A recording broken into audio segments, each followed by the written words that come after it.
Agora, notícia internacional importante. Atenção, isso virou um marco aqui para as democracias ocidentais. Estou falando do maior atentado à democracia americana, na palavra de diversos historiadores, a invasão do Capitólio. Acabou agora há pouquinho a audiência do comitê que está investigando essa invasão do Congresso nos Estados Unidos. E hoje, o foco da audiência, da investigação da comissão, foi a relação entre Trump, o ex-presidente Donald Trump, e os grupos extremistas que o apoiavam e que atacaram o Capitólio, inclusive deixando pessoas mortas. Pois muito bem, pessoas que foram ouvidas hoje disseram que Trump planejou a invasão.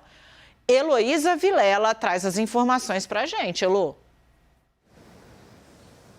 Dani, pois é, você tem toda a razão. Nunca na história dos Estados Unidos o país esteve tão perto de um golpe de Estado, como eles chamaram hoje na comissão. E eles mostraram vários e-mails e comunicações que mostram que os grupos que organizaram aquela manifestação que aconteceu antes da invasão do Congresso já esperavam que Trump pedisse a todos que seguissem para o Capitólio. Então já estava tudo, todo mundo já sabia que isso ia acontecer, não foi algo espontâneo que ele falou na hora. Essa é a argumentação da comissão. Também foi informado hoje que Trump, na semana passada, tentou contactar uma testemunha que ainda será ouvida pela comissão. Essa testemunha não atendeu, informou o advogado e o advogado informou o Departamento de Justiça. Como disse Liz Cheney, isso é crime, você tentar influenciar testemunhas. Então é mais um ponto aí contra o ex-presidente Donald Trump. Agora, a comissão hoje ouviu duas pessoas, uma delas que foi a porta-voz do grupo Oath Keepers, que definiu o grupo como uma milícia perigosa que faz treinamento militar e que o líder dessa milícia levou explosivos e comprou $7 mil em equipamento militar para enviar para Virgínia e ficar ali pertinho de Washington, caso fosse possível ou necessário usar esse material. O outro foi um rapaz que participou da invasão porque se disse muito influenciado pelos recados de Donald Trump, disse que acreditava em Trump e foi para a invasão e diz que está arrependido. Até no final ele conversou com um policial que apanhou muito naquele dia. A gente viu ele ali na Câmara conversando com esse policial, certamente pedindo desculpas. Agora, a CPI fez também uma defesa contundente da democracia no final da reunião de hoje. O Jamie Raskin, que é um deputado aqui federal, disse que é preciso, nesse momento em que o mundo está vendo o renascer de autocracias, racismo e antissemitismo, é preciso fazer uma defesa forte da democracia, Dani. Elo, eu vou ficar com você mais um pouco. Esse assunto é muito citado aqui no Brasil. Recentemente, o nosso presidente do Tribunal Superior Eleitoral, ministro Luiz Edson Fachin, citou o Capitólio, dizendo que o Brasil pode viver algo ainda pior. Então, é importante que a gente entenda a dimensão que os Estados Unidos estão dando para esse evento, que foi a tentativa de impedir que o Congresso americano desse a posse do cargo de eleito para Joe Biden. Basicamente foi isso, na marra, na força, invadindo o Congresso, deixando policiais mortos pelo caminho. As pessoas tentaram impedir a posse do presidente eleito. E aí, Elo, eu vou voltar aqui então para dois pontos. Primeiro, há uma suspeita de que Trump está tentando obstruir os trabalhos da comissão, o que aqui no Brasil a gente chamaria de obstrução de justiça, porque ele está contatando pelo menos uma testemunha que disse: ele me procurou, eu não quis falar, meu advogado está aqui, avisa a comissão que ele está vindo para cima de mim.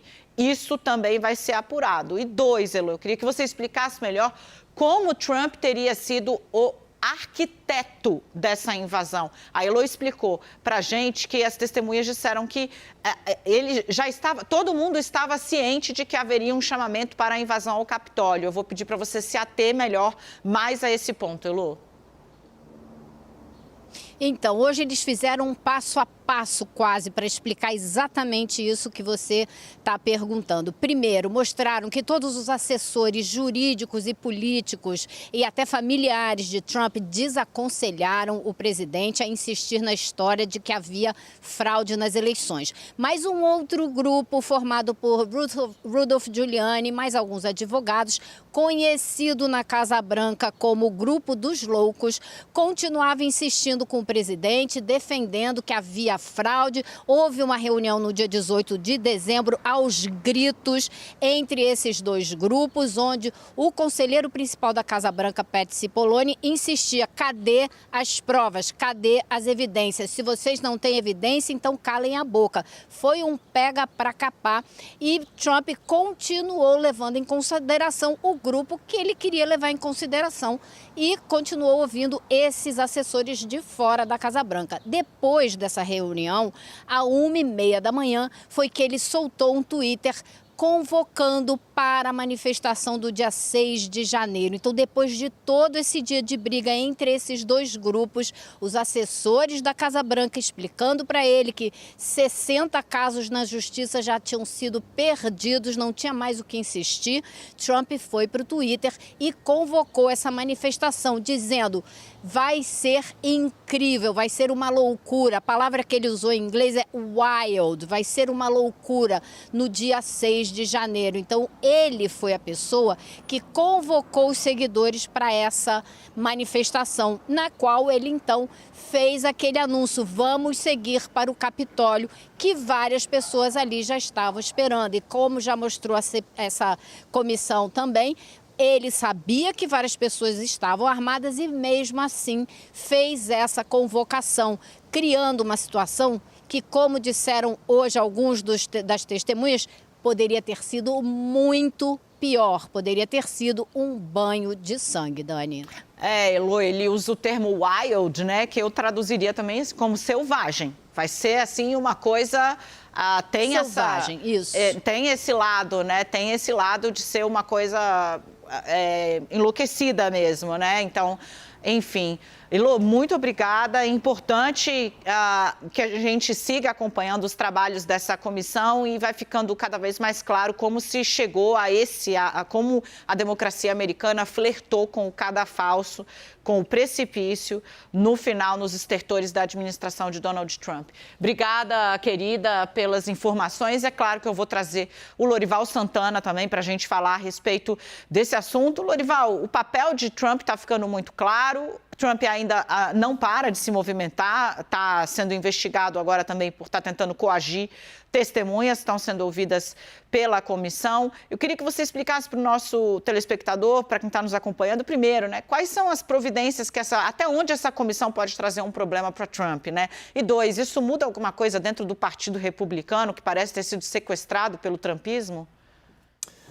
Ótimas perguntas, Daniela. Bom, o Partido Republicano realmente, ele, assim como os dois partidos dos Estados Unidos, funcionam com base nas primárias, né? São elas que definem quem são os candidatos e os trumpistas dominam as primárias. Eles são militantes, aguerridos, coesos, os apoiadores dos outros líderes estão dispersos, né? Não existe um líder que se opõe diretamente ao Trump, não existe uma polarização dentro do Partido Republicano que pudesse mobilizar uma oposição ao Trump. Então, por isso, ele controla, sim, o Partido Republicano.